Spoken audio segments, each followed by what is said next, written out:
Company ने हमारे अधिकारों को छीनने का प्रयास किया।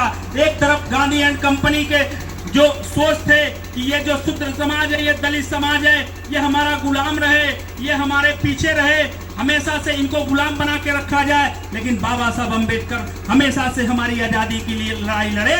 उस टाइम 1931 में जब दूती गोल में सम्मेलन में बाबा साहब अम्बेडकर को जाना था, उसी समय बाबा साहब अम्बेडकर के जो चौथा बेटा था राजरतन, उसकी तबीयत खराब होती है। बाबा साहब अम्बेडकर जो है कि बड़ा निराश होते हैं। अंततः वो राजरतन दम तोड़ देता है, अंततः वो राजरतन मर जाता है। उसके बाद जब गांव वाले जुटते हैं तो अंबेडकर से कहते हैं कि अंबेडकर, तुम्हारा बच्चा मरा पड़ा है, तुम कहां तैयारी कर रहे हो, तुम कहां जा रहे हो?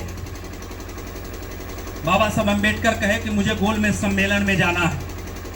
एक तरफ उनका बच्चा मरा पड़ा था और एक तरफ बाबा साहब अम्बेडकर गोलमेज सम्मेलन में जाने की तैयारी कर रहे थे।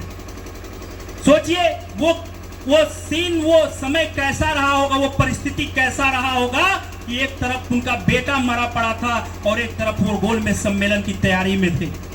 पूरे गांव के लोग उन्हें तमाम जलील किए, तमाम तरह के ताना बोली मारे कि इसका बच्चा मरा पड़ा है और ये नेतागिरी करने जा रहा है। उस टाइम बाबा साहब अम्बेडकर ने जवाब दिया कि आज मेरा अकेला बेटा मरा राजरतन पड़ा है, मैं अगर गोलमेज सम्मेलन में नहीं गया तो मेरे करोड़ों इस देश के बेटों को कल मरते देखना होगा। इसलिए मैं अपने बेटों को बचाने के लिए, अपने बेटे के अधिकार को दिलाने के लिए मैं गोलमेज सम्मेलन में जा रहा हूं। और बाबा साहब अम्बेडकर अपने बेटे के लाश को छोड़कर गोलमेज सम्मेलन में गए। जब गोलमेज सम्मेलन से बाबा साहब अम्बेडकर वापस आने के बाद निराश होकर के बैठे थे।